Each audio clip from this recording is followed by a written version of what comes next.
Thank you, Chairman and members of the committee. First, I would like to excuse myself for I am not feeling the greatest and my head is pounding. But it was extremely important for me to sit here and listen to all the concerns on both sides. I would like to dispel some of the misrepresentation, the mistruths, untruths, and the discrediting from organizations, individuals.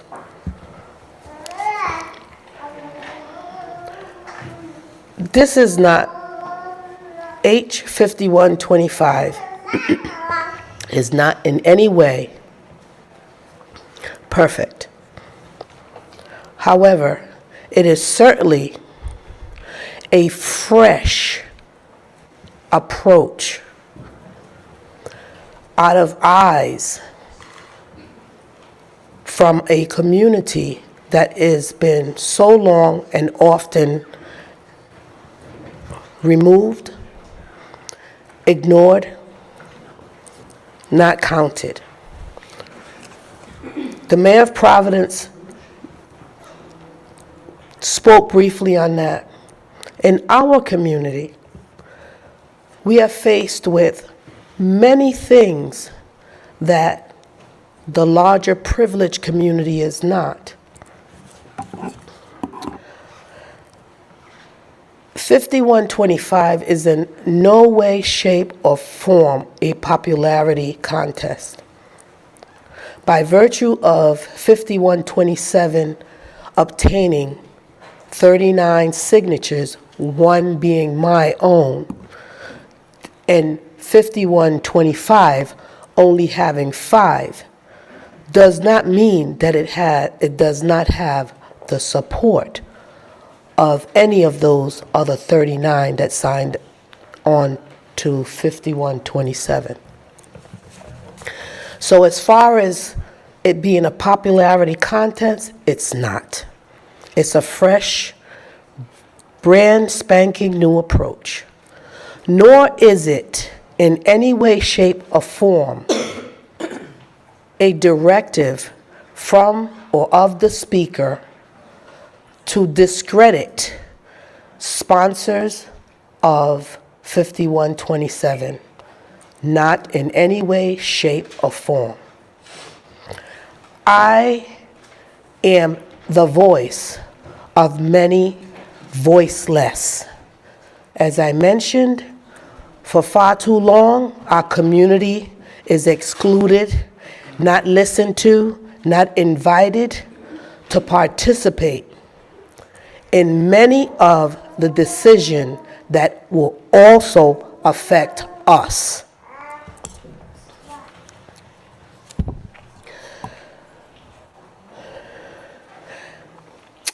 $5125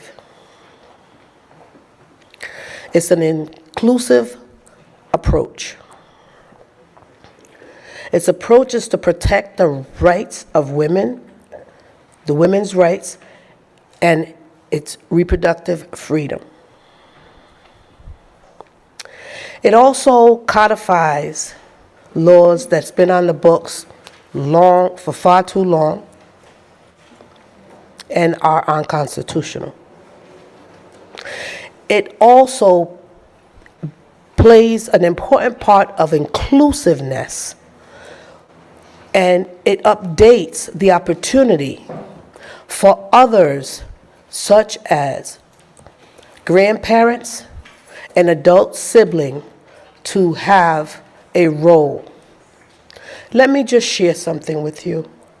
In our community, and probably in many other communities, but much larger in our community, grandparents are the caretakers of the children, the grandchildren left behind for whatever, an array of reasons.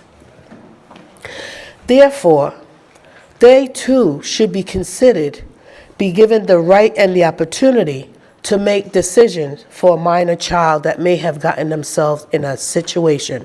And that situation can be from A to triple Z.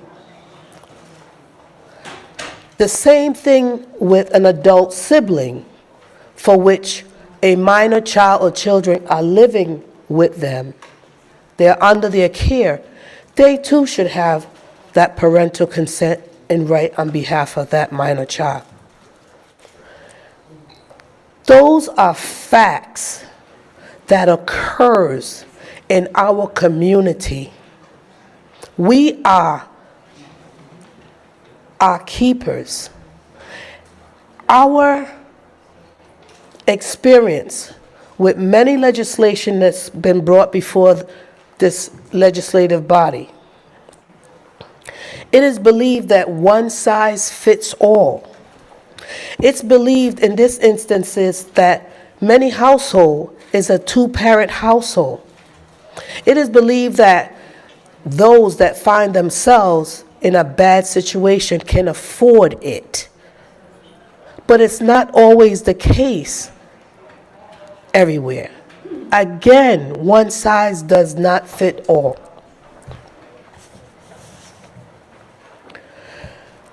Since 5125 was made public,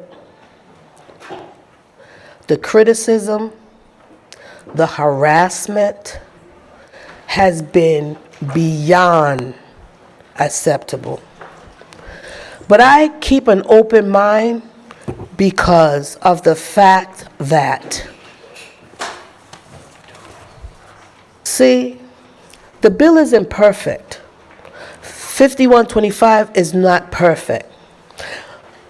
But I have an open mind for anyone who has something to offer to come to me and talk about it. What I don't appreciate is the individuals that emailed me, the individuals that called me, the individuals that are in the corridor talking about me, to criticize me with nothing but negativeness and absolutely not one contribution of what their concern is, that maybe we could talk about it and change it.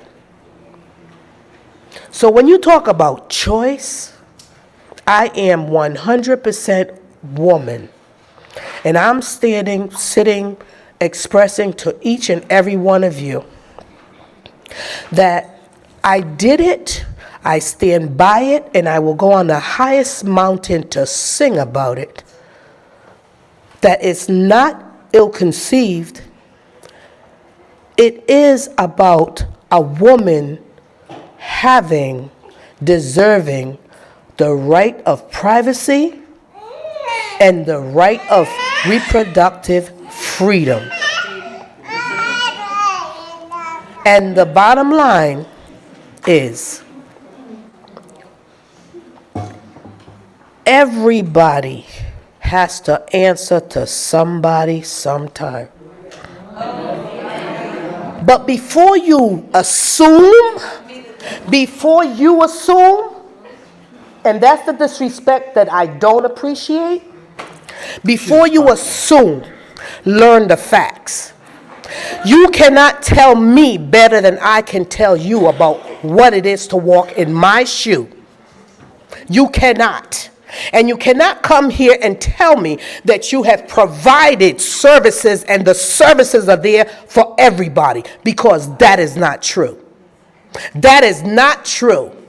You take a look. You take a look behind me. The room is a lot emptier, but the looks is pretty much the same. The representation is not what it should be. It is not in any way, shape, or form. Because the fact of the matter is, when you stand up there and you talk about justice for all, trust me, it is not so.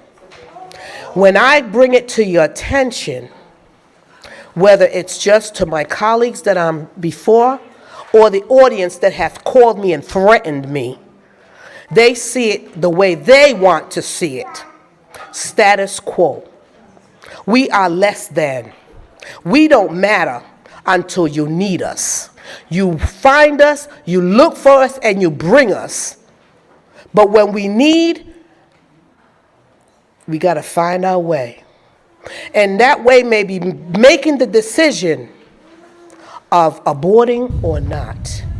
But it is our decision because of the circumstances that we find ourselves and so-called entities cannot and will not provide for us.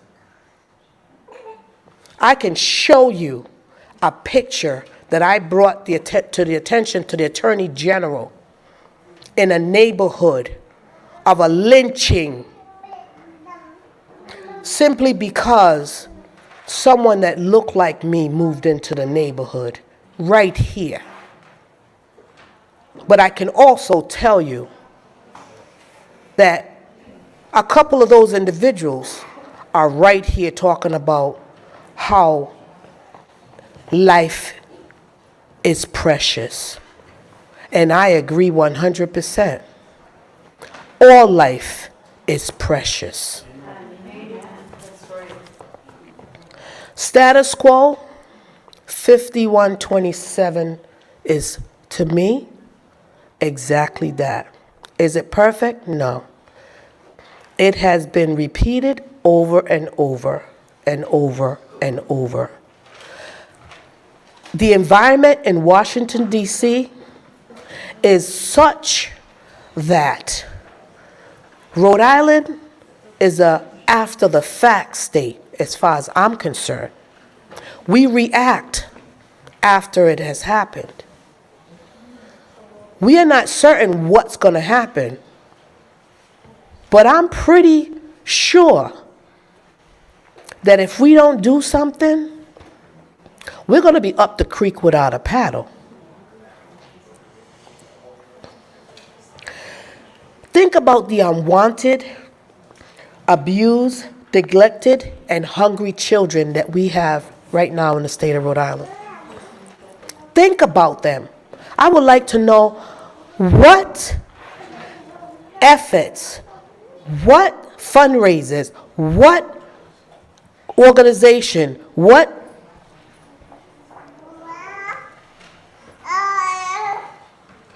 place in our state that they have gone to provide the children that I see almost on a daily basis that are hungry, that are being abused. And they're not standing up for these. In fact, I don't even think they're coming in the community because of it being so different and they being so afraid of it. See, I was very pleased to hear the Women's Fund talk about this, supporting 5127 and the possibility of supporting 5125. Because we had a meeting of the minds to look and see where we differ, where we could make the changes and make this protective necessity law once and for all. Unfortunately, it was very discerning. It was a productive meeting. I went in there, and my colleagues, my co-sponsors, went in there with a very positive and open mind, that we could listen and hear what was being presented as concerns, as we would also share our positions. Unfortunately, ACLU was present, and I was very disappointed to the fact that their conclusion is 5125 should be amended to mirror 5127 or else rejected. Because that bill, 5125, does not meet the goal of codifying Roe v. Wade state law. When you have ACLU or other groups presenting to the public about facts, information, educating people so that they can be able to make a sound decision, the last thing that you should do is to create illusions, perceptions, and lead people to believe that the ACLU is the best thing since sliced bread. I support the ACLU, but that does not mean in any way, shape, or form that they are always right. And to mislead the public and then say, unless I amend my bill for what they want, honey baby, sorry to say, ACLU, while you've been on a lot of our causes, you are falling short on this one. And if you choose to exclude us and keep us out, bye Felicia. Because that 100% open-mindedness that I brought to the table this afternoon, as far as the ACLU is concerned, there will be no more other invitation. Fresh eyes, fresh approach, our voice, do better, period. Thank you, Chairwoman. I'm not finished. Oh, I'm sorry. So? And I'm not going to cut you off. You can, but I'm telling you what, that's why I would not come on your side because of being so disrespectful. So disrespectful. Please. So disrespectful. Excuse me, please. This is one of the sponsors of one of the bills. She has an opportunity to make a presentation. She's one of the ones that will talk about multiple services available, but has not given addresses, names, and phone numbers for us to reach them and get them. All right? Definitely.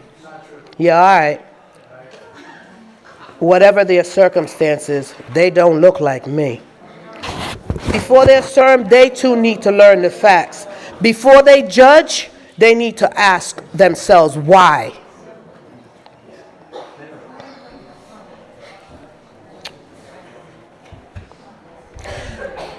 I come from a foundation of individuals a family that integrity, courage, and loyalty is solid rock.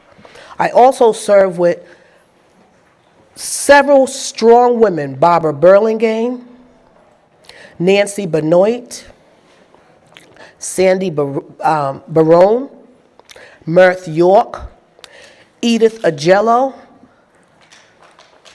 Elaine Cordier, just to name a few.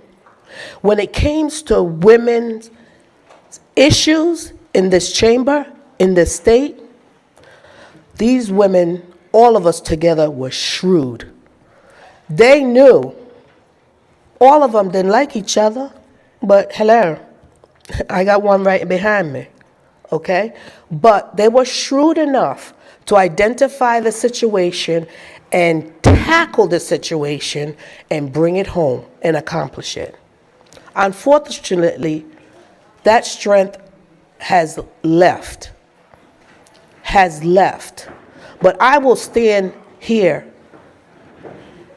on the shoulders of those before me that had the strength to have me here to educate people and to stand up for those that don't get it.